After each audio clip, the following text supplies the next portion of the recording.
Good morning सभी भाइयों को। तो आप सभी जो रीट की एग्ज़ाम तैयारी कर रहे हैं, चाहे वो लेवल फर्स्ट हो या लेवल टू हो, जैसे कि आप सभी जानते हैं कि जो रीट की एग्ज़ाम का आयोजन है वो 27 और 28 फरवरी को अपने यहाँ होने जा रहा है। तो दोस्तों, राजस्थान की है सबसे बड़ी जो एग्ज़ाम है वो हमारे यहाँ पर रीट की एग्ज़ाम होती है। तो आपकी इसी एग्ज़ाम को ध्यान में रखते हुए, रीट की एग्ज़ाम को ध्यान में रखते हुए, मैं आपके लिए साइकोलॉजी के 50 प्लस अति महत्वपूर्ण प्रश्न लेके आया हूँ। जैसे कि आप सभी पता है कि अपने साइकोलॉजी के 30 प्रश्न आते हैं पेपर में। तो मैं आपके लिए बहुत ही इम्पोर्टेंट, बहुत ही मोस्ट क्वेश्चन जो कि संग्रह आपके लिए लेकर आया हूँ इस वीडियो में। तो वीडियो को पूरा देखिएगा और इसका फ़ायदा उठाइएगा।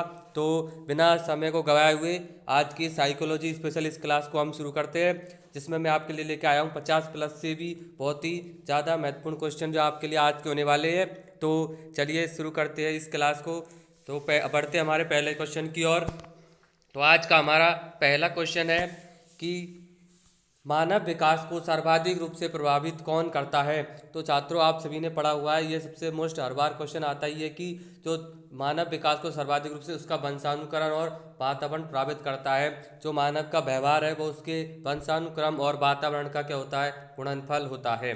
इसके बाद अगला क्वेश्चन है कि विकास को एक सतत प्रक्रिया माना है। तो छात्रों, यहाँ पर विकास है उसको सतत प्रक्रिया माने बंडूरा और स्किनर ने सतत प्रक्रिया माना है। इसके बाद अगला क्वेश्चन है किस अवस्था को जीवन का अनोखा काल माना जाता है। तो जो बाल्यावस्था होती है छात्रों, जो बालक की एक बाल्यावस्था होती है उसको एक अनोखा काल माना जाता है। उसके बाद अगला क्वेश्चन है किसने शेष अवस्था को सीखने का आदर्श काल कहा है। सीखने का आदर्श काल संबंधित है किससे, वैलेंटाइन से। इसके बाद अगला क्वेश्चन है कि किशोर अवस्था बड़े संघर्ष, तूफान और विरोध की अवस्था है, यह कथन किसने कहा था। तो दोस्तों, यह कथन कहा गया था स्टैनले हॉल के द्वारा। किसके द्वारा, स्टैनले हॉल। संघर्ष, तूफान और झंझावत की अवस्था भी इन्होंने से कहा है। इसके बाद अगला क्वेश्चन है कि मानव शिशु की भाषा द्वारा संवाद प्रेषण किस आयु से प्रारंभ हो जाता है। यानी कि जो शिशु होता है, बच्चा जब 3 वर्ष की आयु से ही उसमें क्या हो जाता है, भाषा संवाद का संप्रेषण शुरू हो जाता है। इसके बाद अगला क्वेश्चन है कि बच्चों में बौद्धिक विकास की 4 अवस्थाओं की पहचान किसके द्वारा की गई। तो इसका आंसर है जीन पियाजे। किसके द्वारा, जीन पियाजे के द्वारा यहाँ पर बौद्धिक विकास की 4 अवस्थाएं दी गई है। इसके बाद अगला क्वेश्चन है दूसरे वर्ष के अंत तक शिशु का वो कितना हो जाता है, यानी शब्दकोश कितना हो जाता है। तो इसका शब्दकोश हो जाता है 100 शब्द। यानी कि बच्चा जब 2 साल का हो जाता है तब तक वो अपने 100 शब्दों को सीख लेता है। इसके बाद अगला क्वेश्चन है शर्म और गर्व जैसी भावना का विकास किस अवस्था में होता है। तो छात्रों, जो बालक की बाल्यावस्था होती है उसमें उसमें शर्म और गर्व जैसी आदि संवेदनाओं का विकास हो जाता है। इसके बाद अगला क्वेश्चन है किस अवस्था में बच्चे अपने समवयस्क समूह के सक्रिय सदस्य हो जाते हैं। समवयस्क यह होता है किशोर अवस्था से, और सम बालक एक होता है वो होता है बाल्यावस्था में। इसके बाद अगला क्वेश्चन है कि परिपक्वता का सिद्धांत किससे संबंधित है। तो जो परिपक्वता का सिद्धांत है अपने विकास से संबंधित है। विकास की एक अवस्था है परिपक्वता। इसके बाद अगला क्वेश्चन है बाल मनोविज्ञान के आधार पर सर्वोत्तम कथन है। तो प्रत्येक बच्चा क्या होता है, एक विशिष्ट होता है। ये बाल विज्ञान में सबसे एक सर्वोत्तम कथन माना जाता है कि प्रत्येक बच्चा है वो अपने आप में एक विशिष्ट होता है। इसके बाद अगला क्वेश्चन है हमारा कि नैदानिक परीक्षा का मुख्य उद्देश्य है। तो जो नैदानिक परीक्षा होती है उसका मुख्य उद्देश्य होता है अकादमिक यानी कि जो इंस्टीट्यूशनल कठिनाई होती है उनका कारणों का पता लगाना। इंस्टीट्यूट, स्कूल, विद्यालय में जो भी कठिनाई होती है उनका पता लगाना। इसके बाद अगला क्वेश्चन है कि वाइगोत्स्की के अनुसार विकास होता है। जो अपने एक साइंटिस्ट हुए थे, मनोविज्ञानी हुए थे वाइगोत्स्की, उसके अनुसार जो विकास है वो क्या है, सामाजिक अंतःक्रियाओं के कारण पाया जाता है। इसके बाद अगला क्वेश्चन है कि आधुनिक मनोविज्ञान का अर्थ है। आधुनिक रूप से विज्ञान हमारा क्या, आपकी व्यवहार का अध्ययन। पहले इसको कहा गया था आत्मा या मन का। उसके बाद क्रमबद्ध रूप से अभी चरण में क्या चल रहा है अपना, कि सबसे लेटेस्ट व्यवहार का अध्ययन इसको माना जाए। इसे आप वुडवर्ड की परिभाषा से भी जान सकते हैं। इसके बाद अगला क्वेश्चन है कि विकास प्राणी में प्रगतिशील परिवर्तन है जो निश्चित लक्ष्यों और निरंतर निर्देशित होता रहता है, यह कथन किसने कहा था। विकास को गतिशील निश्चित लक्ष्य किसने कहा था, ड्रेवर ने कहा था। किसने, ड्रेवर ने। इसका अगला क्वेश्चन है कि शैशव अवस्था में बालक में क्या पाया जाता है। तो अनुकरण एवं सहयोग की भावना पाई जाती है। शैशव अवस्था में बालक सबसे पहले अनुकरण करके द्वारा ही सीखता है।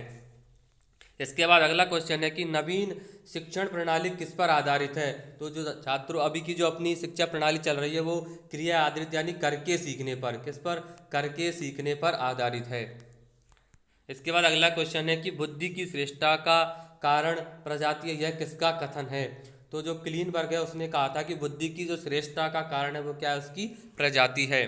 इसके बाद अगला क्वेश्चन है कि वुडवर्थ चिंतन को कितने तत्व बताए, यानी कि वुडवर्थ ने जो चिंतन है उसको कितने प्रकार में वर्गीकृत किया है। तो 5 प्रकारों में उसने वर्गीकृत किया है। प्रेरणा कितने प्रकार की होती है छात्रों, अभी प्रेरणा 2 प्रकार की होती है, सकारात्मक और नकारात्मक। इसके बाद अगला क्वेश्चन है कि अधिगम अंतरण का थांडाइक सिद्धांत कहा जाता है, अनुरूप तत्व का सिद्धांत। इसके बाद अगला क्वेश्चन है कि शिक्षा के क्षेत्र में सर्वाधिक महत्वपूर्ण तत्व क्या है, अभिरुचि, यानी कि एप्टीट्यूड, यह किसका विचार है। तो छात्रों आप जानते हैं कि अभिरुचि क्या होती है, ग्रहण कीजिए, ये किसने कहा था, टीपी मेनन ने कहा था।